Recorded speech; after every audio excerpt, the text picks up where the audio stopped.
A continuación daré lectura al comentario crítico que la maestra Núñez hizo llegar a esta coordinación, a lo que después tomará la palabra el doctor Salcedo. Cuando el doctor Salcedo termine, la sustentante tendrá derecho a réplica y después abriremos una ronda de preguntas y comentarios al público. Bien, comienzo. En primer lugar, celebro el interés de reflexionar, investigar y analizar el proceso relativo a la adaptación literaria.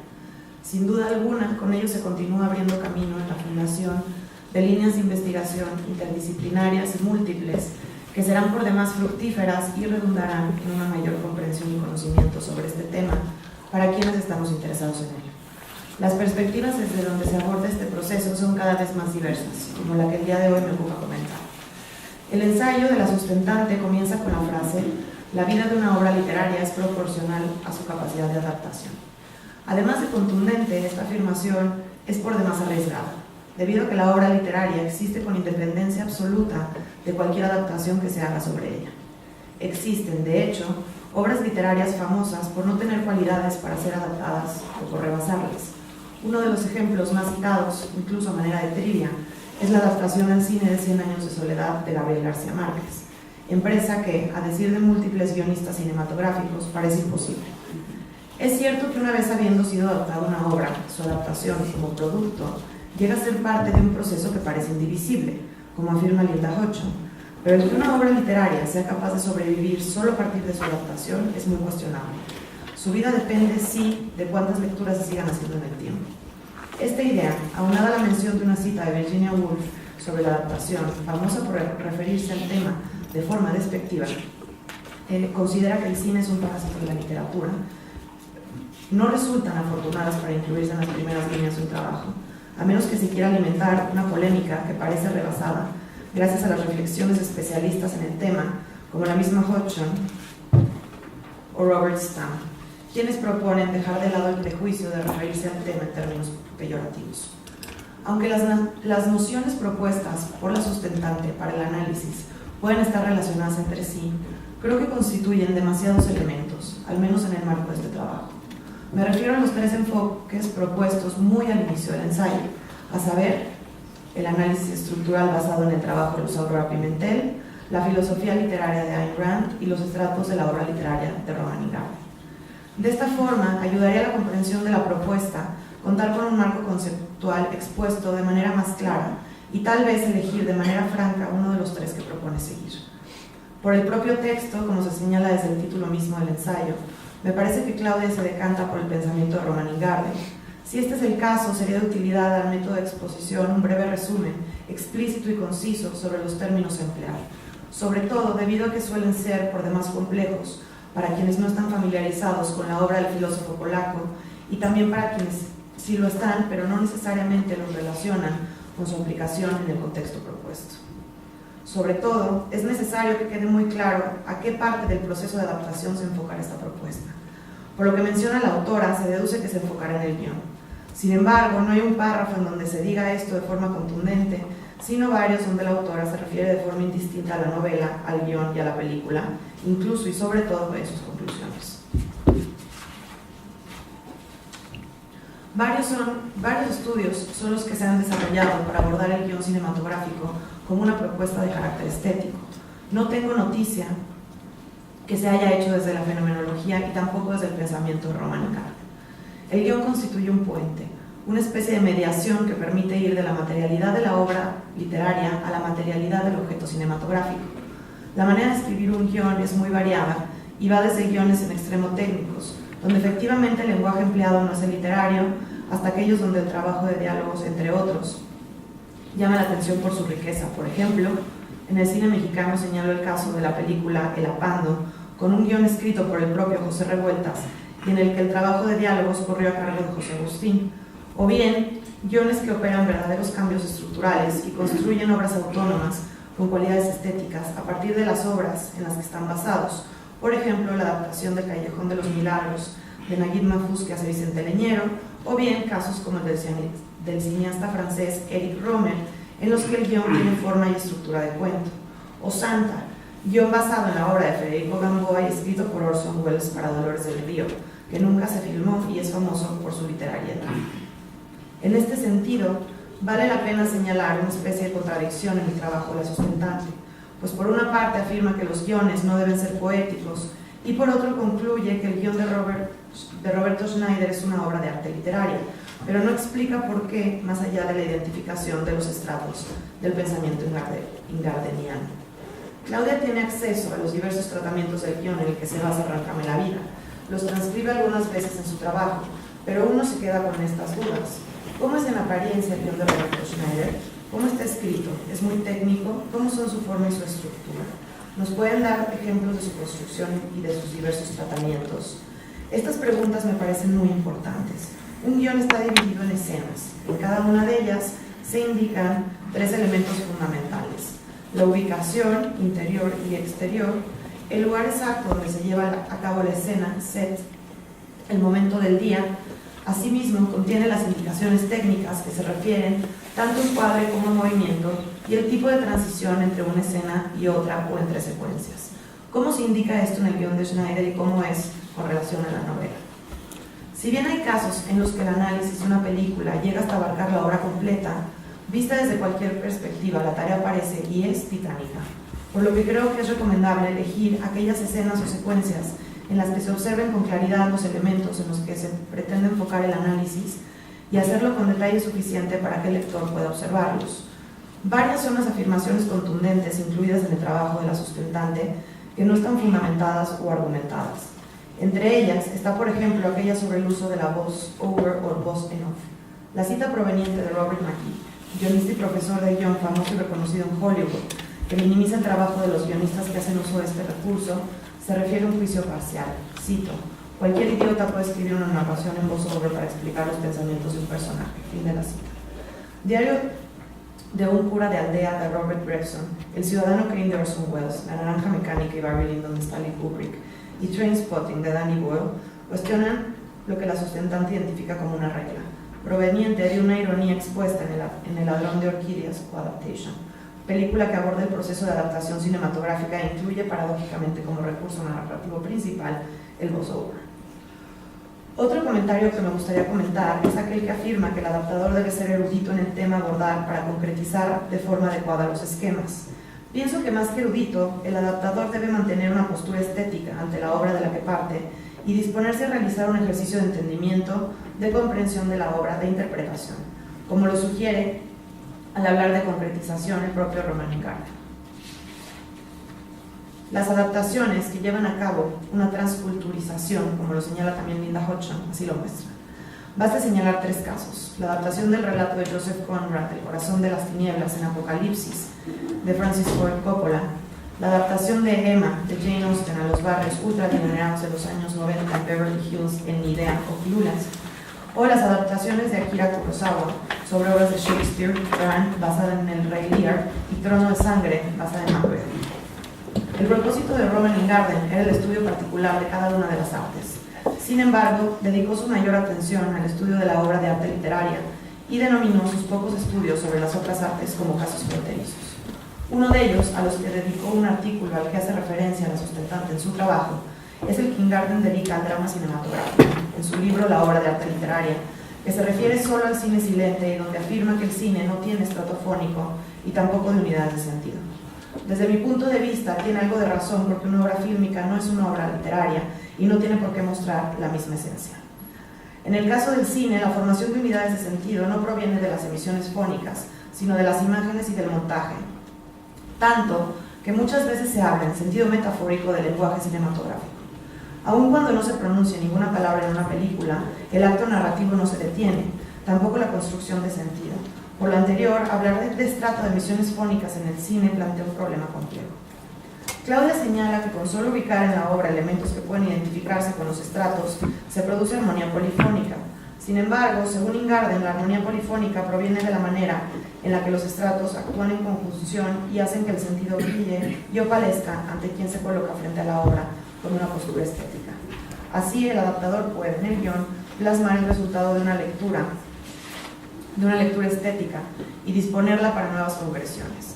Claudia acierta en el sentido de identificar en el estrato de los aspectos esquematizados uno de los nodos de esta operación. Asimismo, lo hace de nuevo cuando identifica como uno de los principales aspectos esquematizados el trabajo del diálogo. Cito: son actos enunciativos que forman el cuarto estrato. Fin de la cita. Pero al lado de los diálogos también se encuentran otros aspectos esquematizados como la banda sonora, la comida o la ropa, que conforman el sentido total de la obra y se colocan en disponibilidad del adaptador en el proceso de adaptación. Uno de los elementos en los que se detiene la sustentante es en lo que llama la inconsistencia temporal o asincronía de la trama, proveniente de la edad de la protagonista de la novela. Me llama mucho la atención que se detenga en esto. Pienso en el primer canto de la Divina Comedia, donde Dante establece la mitad de la vida literaria en los 35 años. Cuando la protagonista afirma, cito, quiero mandarme, fin de la cita, creo que el sentido al que se dirige es hacia la mayoría de edad, que nada tiene que ver con el derecho, sino en el umbral de la mitad de la vida, donde se es suficientemente grande para hacer lo que se quiera, casi lejos de la infancia, que a la que apuntan otros de los diálogos en los que ella participa. Estar a la mitad de la vida y querer mandarse es efectivamente un aspecto esquematizado que deja entrever el proceso de toma de control sobre su propia vida. Me parece que la sincronía de 2 años o un poco más no hace diferencia en la intencionalidad de la autora de la novela y la intencionalidad del autor del guión, del adaptador. De esta forma me parece aventurado afirmar, como lo hace la sustentante, que el guionista perdió la oportunidad de mejorar la novela. Para establecer la forma en la que opera el proceso de adaptación, es útil identificar las principales decisiones, adiciones u omisiones que hace el guionista con relación a la obra literaria. Sin embargo, en este caso me parece necesario que esta operación debe mostrar los elementos que le permitan a Claudia, en términos gardenianos, evidenciar cuál es el sentido de estas operaciones, qué enfatizan y hacia dónde se dirigen. Ingarden identifica el estrato de las emisiones fónicas y el de los sentidos como parte de la esencia de la obra literaria. Cuando habla de otro tipo de obras de arte, únicamente se refiere a los estratos de los sentidos, de los objetos representados y de los aspectos esquematizados. Llama la atención que la sustentante se empeña en identificar la existencia de todos los estratos en adaptación, pero que no se refiera de forma explícita al tercer estrato, el de los objetos y objetividades representadas, estrato en el que la obra de arte literaria, Ingarden expone uno de los conceptos clave de su pensamiento, las zonas de indeterminación. Sería importante incorporar una descripción muy breve del tercer estrato, pues es mediante objetos y objetividades representados que el lector, llámese adaptador o espectador en este caso, pueda aprender, en su opalescencia y su brillo alternativo, los aspectos esquematizados y el sentido de la obra, elementos en los que descansa la denominada armonía polifónica. La mención de los objetos representados, sin referirse a ellos como un estrato, los descontextualiza y los desenfoca. Asimismo, hay un concepto que al hablar de aspectos esquematizados y su aprehensión no puede dejarse de lado. Me refiero a la percepción que, en las obras literarias y cinematográficas, se lleva a cabo en un proceso análogo al de la percepción de la realidad y es la base de la concretización, porque completar indeterminaciones corresponde a nuestra forma de percibir el mundo representado y en estado potencial. Por otro lado, considero que las conclusiones de Claudia deben ser fortalecidas, presentar evidencias de lo que se afirma, demostrar lo argumentado, concluir, pero sobre todo interpretar. Tengo 2 recomendaciones para la sustentante. La primera es la revisión de los ensayos de Roman Ingarden, Valores Artísticos y Estéticos, en la obra Estética, de Osborne, editada en 1976 por el Fondo de Cultura Económica, y Concreción y Reconstrucción, contenido en la obra Estética de la Recepción, de Rainer Warning, editado por Visor en 1989. Mi segunda recomendación es algo indispensable y es no solo interesarse apasionadamente por su tema de estudio, la adaptación elegida, sino por otras adaptaciones, las más posibles. Si su interés fundamental es la adaptación cinematográfica, que no deje nunca de mirar los créditos de una película y que siempre vaya a la búsqueda de la obra literaria base y que le haga preguntas a ambas obras, preguntas de toda índole, de las más sencillas a las más complejas. La recomendación es, en síntesis, establecer con estas obras un diálogo permanente. Desde aquí le agradezco muchísimo a la maestra Nora Judith Núñez Carranza por sus comentarios tan puntuales y su lectura tan cuidadosa y dedicada. Ahora le cedo la palabra al doctor Hugo Sosa. Buenos días. Para mí es un gusto estar en esta mesa, en este foro de artículos de titulación. Y en principio, bueno, mi sincera felicitación tanto a la doctora Michelle Gama por haber llevado a buen término este trabajo. Lo que vemos aquí es solamente una muestra de todo lo que hay atrás, todo lo que se puede percibir que han estado haciendo no solamente Claudia, sino el grupo en su conjunto. Y en segundo lugar, por supuesto, felicitar y felicitarme por haber acompañado a Claudia en este recorrido. Quisiera hacer solamente un par de menciones en el sentido de trabajo, de puntualidad y de esmero que a Claudia puso de manifiesto con una muestra de grado de compromiso tanto para su carrera como para la disciplina. Es un trabajo que empezó a principios de este año, en enero, el que me llevó 4 meses, le llevó a ella más particularmente, un trabajo de gran lectura y de acopio, de inquietud, de no conformarse con los primeros materiales, sino buscar otras recomendaciones, otros materiales. En ese sentido también quiero agradecer a la doctora Gloria Prado y también al profesor Inclán, quienes también de una manera muy acomedida estuvieron apoyando este ejercicio. A mí me parece un documento, lo que acabamos de ver, un documento fundamental y muy importante en tanto empieza a ser, en tanto hace un cotejo, un diálogo entre una obra de arte y otra obra de arte. Lo que menciona la maestra Nora Núñez, completamente de acuerdo, y yo quisiera nada más hacer una mención, quizá tenga algo que ver, seguramente no todo, pero sí algo que ver en la extensión del trabajo que hizo Claudia, porque dentro de este recorrido también tenemos el artículo in extenso, en donde por cuestiones de concreción y de brevedad ajustarnos a los términos, que además la felicito por ello, quedan muchas cosas fuera. Hay aspectos que seguramente Claudia puede abundar, efectivamente atendiendo a las puntuales y certeras observaciones de la maestra Núñez. Y en segundo lugar también manifestar mi contento de esta lectura tan minuciosa que hace la maestra Núñez. Completamente de acuerdo, ya lo decía, considero que se tiene que tener un contacto mucho más amplio del material que trabajó Claudia y bueno, lo sabemos perfectamente, todo trabajo de investigación requiere amplitud y también más tiempo de dedicación, pero yo estoy con la certeza de que Claudia, con este empeño que ha demostrado en este recorrido, lo podrá hacer a buen término, inclusive tiene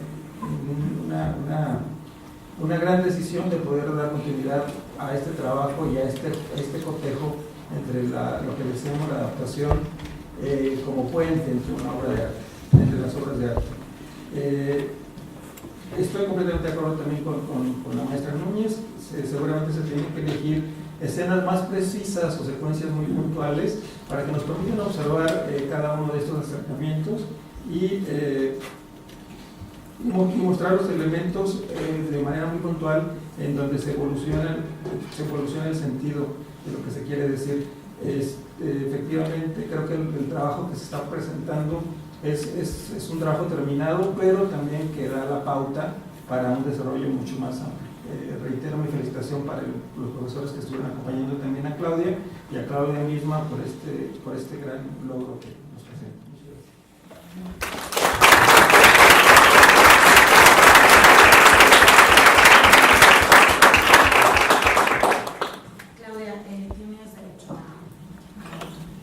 Hacer una serie de comentarios. Bueno, gracias Michelle, gracias maestro Hugo, gracias a todos y gracias a la maestra Núñez por su comentario, que tengo el gusto de conocerla justo a través de esta crítica constructiva, en la cual escuché minuciosamente y sí tengo cosas que argumentar al respecto.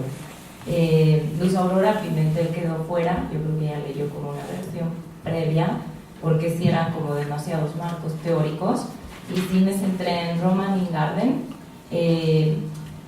Mi intención, y si está clara, era, de acuerdo a Linda Hodgson, es ver la adaptación tanto como proceso como producto final, y parte del proceso específicamente me dediqué a ver el guión como puente, por eso dije que tenía una doble función, tanto como instrumento semiológico como un texto literario autónomo. Porque en donde ella menciona que hay una paradoja o contradicción en cuanto a que yo digo que un guión no debe ser poético, yo no dije eso, y que a la vez lo consideraba una obra de arte literaria, lo que se refiere a lo poético en la cita de Maquis, es en que el lenguaje que se usa, solo el lenguaje, no puede usar metáforas, aliteraciones, sino tiene que ser más concreto en cuanto a descripciones, y que lo que ambos, o sea, tanto el lenguaje que se usa en un guión como en una obra literaria, lo que tienen en común es que producen imágenes.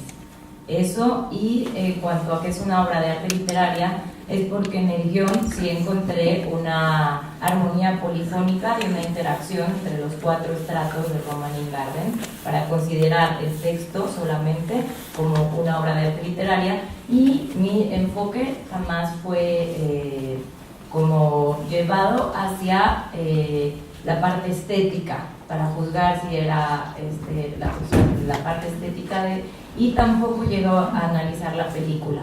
Por la extensión, efectivamente, no pude meter más obras, puesto que el corpus literario de análisis es Arráncame la vida, y ya tener una novela y un guión que dialoguen sobre la misma autora, pues ya era suficiente. Sí se puede todavía profundizar más, me gustan las sugerencias que me da de los textos para revisarlos, y si hace falta, que ahí también hay una confusión que la doctora Gloria Prado tuvo entre si es el tercer estrato o el cuarto.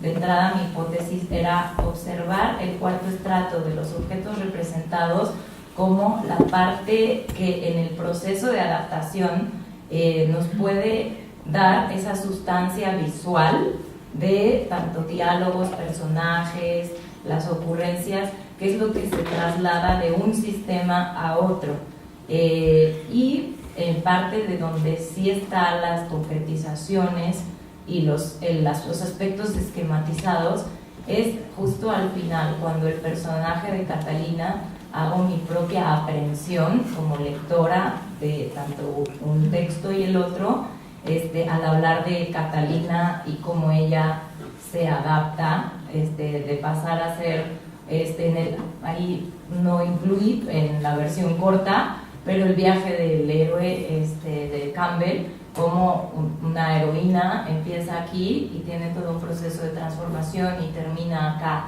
Y yo creo que eso se ve tanto en la novela como en el guión cinematográfico. Gracias.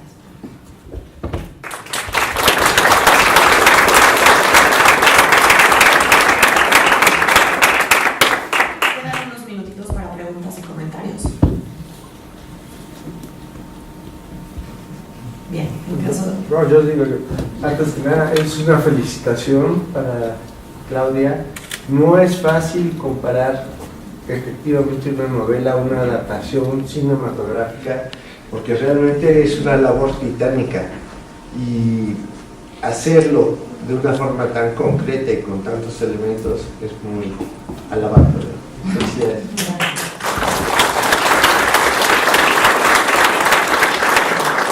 Muy bien, pues así damos por concluida esta primera sesión.